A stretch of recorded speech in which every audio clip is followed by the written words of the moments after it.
Shout out to Keith. But what's the Patriots record looking like? You nervous about the offensive line? Like how you feeling? Their defense looks great in the preseason, which is awesome. Better from where they've been in years past. So I'm really happy about the defense. Tom Brady's getting a little older, and the receiving core, there are some questions there. But Demaryius Thomas just came off the PUP list. Julian Edelman's back. They drafted N'Keal Harry with that first-round pick. So I'm going to sound like a spoiled Patriots fan again, but it's Super Bowl or bust again for them. And I think really 14-2, 13-3 is a possibility. Their schedule is not that hard. Especially with the Dolphins. I don't know what the Dolphins are doing. They're just a mess. Offensively. I like Brian Flores, but yeah, there's some decisions he's made. It's like, huh? The QB situations, I don't know. You play fantasy football? Of course. I got my draft for one of my big leagues coming up on Sunday. Okay, cool. If they're available, what pick do you have? I have a crappy pick. I think there are 12 teams in the league. I have like 9 or 10. Never mind. I was going to say, I was like, Christian McCaffrey maybe? Because that dude, if it's a PPR league, you're getting mad points. Yeah. Kamara was my first pick. Okay, yeah. He'll have a great year again. For sure. Is he the number one running back this year? Kamara? Yeah, I think he might be. Saquon. Oh yeah. It's Saquon and then Gurley, everyone else. Okay, I forgot. Gurley, because the knee. Yeah, and he had a bad end of the year, so he's kind of a risk. But yeah, you're right. I forgot about Saquon. Yeah, that's crazy, though. Man. But anyway, thank you for coming on. Appreciate you. Everybody, the Good News Radio Showcase will be September 14th. If you didn't know, you can go on the Good News Instagram bio and go to Eventbrite, get the tickets. It's only 150 seats available, so get them while you can. Going to be like all the show personalities there. Can't wait to see you.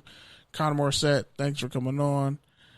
This will be heard next Thursday, so like the 29th. That's when it's going to drop.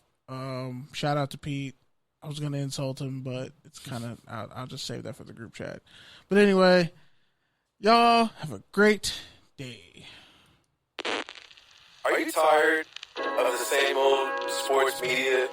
Are you tired of hot takes, arguments, and questions that are just completely off base? Luckily, we have something for you. Touchdowns and tangents. Yo. Are we back? Oh, wow. That was...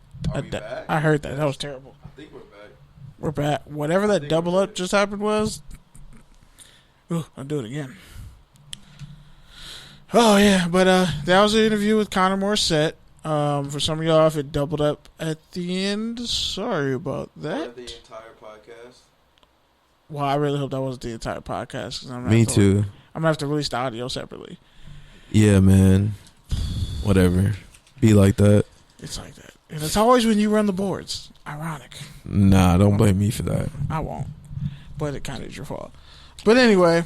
Yeah, man, so... Hope y'all learned a lot about CIF football, transfers, private schools and public schools, and how they kind of operate and how they're allowed to operate in those ranks. Can I talk about the interview since, Yeah. it was my first time hearing it? Yeah, tell us what you think. Yeah, man, so what I really liked about the whole entire interview was I really liked, obviously, because I'm a journalism nerd, but I really liked how he kind of brought that fourth wall down, and he was kind of talking about his sources, 1. 2, he was talking about things that, like, he didn't necessarily understand or wasn't aware of. So, like, I really appreciate that. He definitely gained a lot of credibility with me. But in terms of actual content, the transfer stuff was cool, but I think the best stuff was when he was really kind of talking about scoreboard and talking about, this is where we're at. This is where we started at. This is where we're at right now. This is where we want to be. This is our vision. And it's really cool because when you think about it, like, why are they going to have live stats? I don't know. Probably fantasy or betting or just whatever. Like a lot of high school teams, like I'm still trying to find the scores for some games. I can't find them because you don't have a journalist or somebody. Well, yeah, no. I mean, yeah, where definitely. Are you gonna find it? That's definitely a reason, but I'm just saying big picture, like there's definitely people power. are betting on football at all levels. There is power in owning that data and learning how to take that data and pushing that data out in lifetime. So I think that's pretty cool. And then him talking about just the different kind of like, the bottom of the league is different than the bottom of the league is the bottom of the league, and it's kind of ugly. The top is always the top, and it's like, yeah, it's great, but it's the top. But the middle is like the real value, like those middle teams that battle each other every year, do it the right way. Like, that's what I enjoy about high school football too. So it was cool to hear him kind of share that, and just kind of going into his come up and how he came up and talking about, him really kind of understanding his role and where he wanted to be and what he wanted to do and what he didn't want to do. Again, just kind of that fourth wall. I really like that part of it for me. But overall, it was a really great conversation. What about IE football? I mean, he didn't talk a lot about it, but I know he talked about it. Yeah, for sure. He was advocating IE football. He was on IE. Like, I've talked to Coach Clark about, football and where he feels like the South Bay is the mecca of high school football as far as talent. You played in the IE. You played with a bunch of known name guys. Cats with Arizona State. What do you think about the balance of power and for high school football in the IE?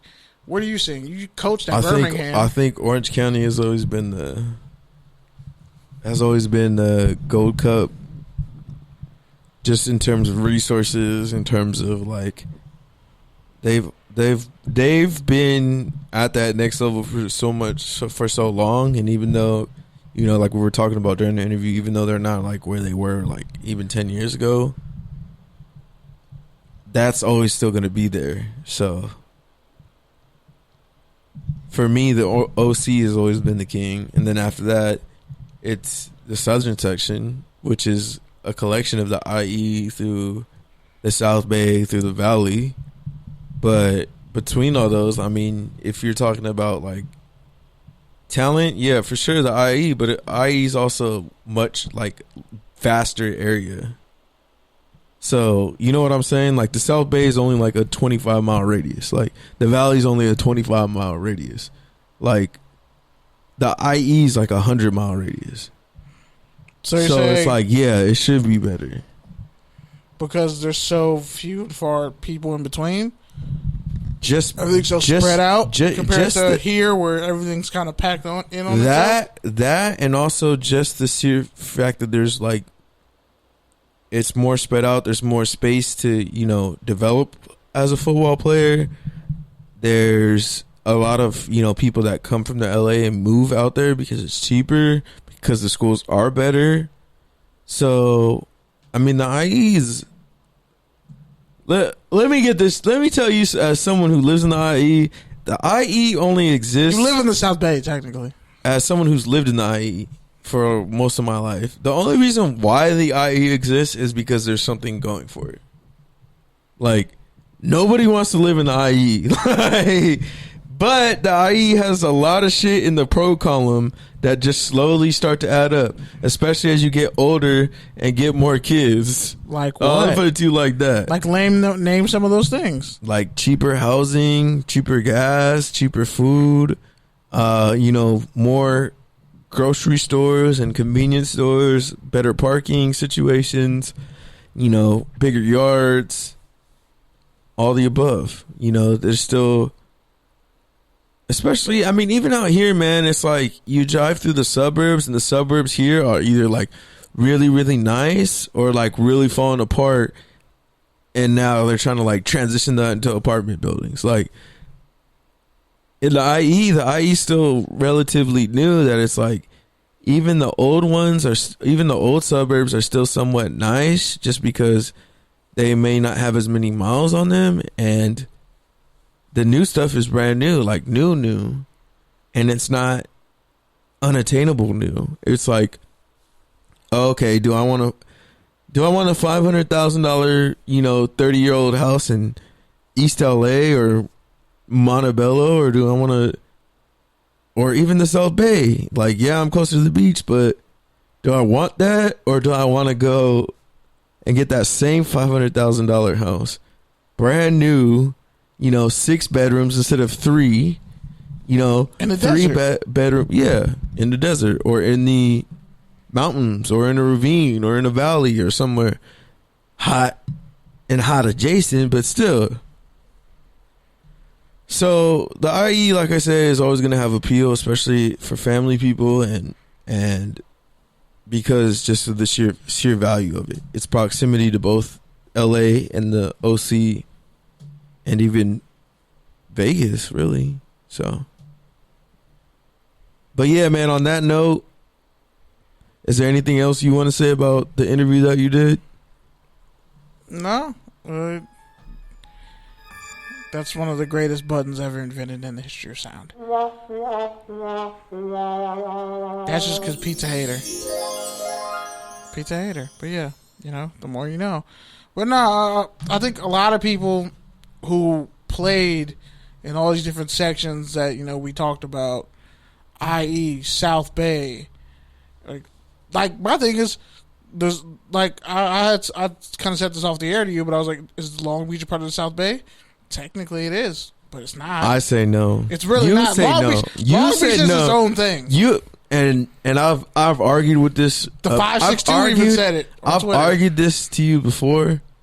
But as far as how the South Bay people only claim Long Beach when it's convenient. Exactly. Like when they're talking to LA people, they'll be like, "Yeah, Long Beach is South Bay." But when they're talking to someone from Long Beach, they'll be like, "No, you guys are your own thing." It's like they only really like to claim North Long Beach. Let's just be honest. Like that's the thing. So it's like you look at where everybody. But is it North Long Beach like Bellflower? So is Bellflower the South Bay? Yeah, that's my point. It's not really. It's separated. It's closer to Compton. They're a street apart. So is Compton the South Bay? That's the weird part. Certain parts are close to each other, but they don't touch. They don't mess with each other. Carson is Carson, but once you get past Carson, I feel like Carson is like the South Bay cutoff. That's the interesting part. So it's like, who was repping St. John Bosco 10, 15 years ago? Nobody. Everybody was repping Long Beach Poly, right? And now look at St. John Bosco. When they had Jaleel Wadood, when they had Josh Rosen, Xavier Suofilo, I think not Jordan last year, but they had a bunch of guys on that team, and a lot of them have made it to the league. And a lot of them stayed in the Pac-12.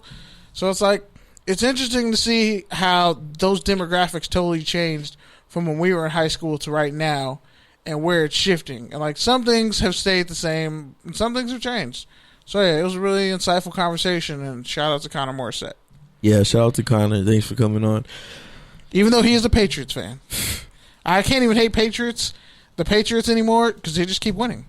Like, yeah, facts. I can't hate you if you just keep, like, no one stopped. Like, it was a meme on Touchdowns and Tangents Instagram a couple days ago. I blame the Falcons. Tangents. Yep, I blame the Falcons for this. I blame the Falcons. So on that note, let's get to pro football. Yeah. The topic of the week. Andrew Luck, man. Retiring. Then having somebody retiring on a Saturday, pretty much damn near mid-game. After a preseason game. Yeah, man. I've actually wanted to get on Anchor all week and really talk about this very specific issue. Like, I was really burning on it all week, and I really wanted to get it out. Okay, Jerome. So, do you want me to go first? You go first. Okay. Here's my thing about Andrew fucking Luck. Wow. So, we're just going to throw the... Okay. And this is no disrespect to Andrew Luck. Which means disrespect is about to come. Anytime someone says no disrespect. At all. Honestly. Genuinely, like, if you end up... I feel like he's going to end up in the AFC West. If you say no disrespect and then say but, that negates everything. He's going to end up trying to return for either the Chargers, the Chiefs, the Broncos, or the Raiders. I could see any of those 4 teams trying to get him. That Broncos thing would be disgusting, but... Is that not something John would do? I think he's done. Bro played with a lacerated Didn't kidney. we learn all the John injuries he Elway's beef with the Colts? Like, John Elway has some full on beef with the Colts. Like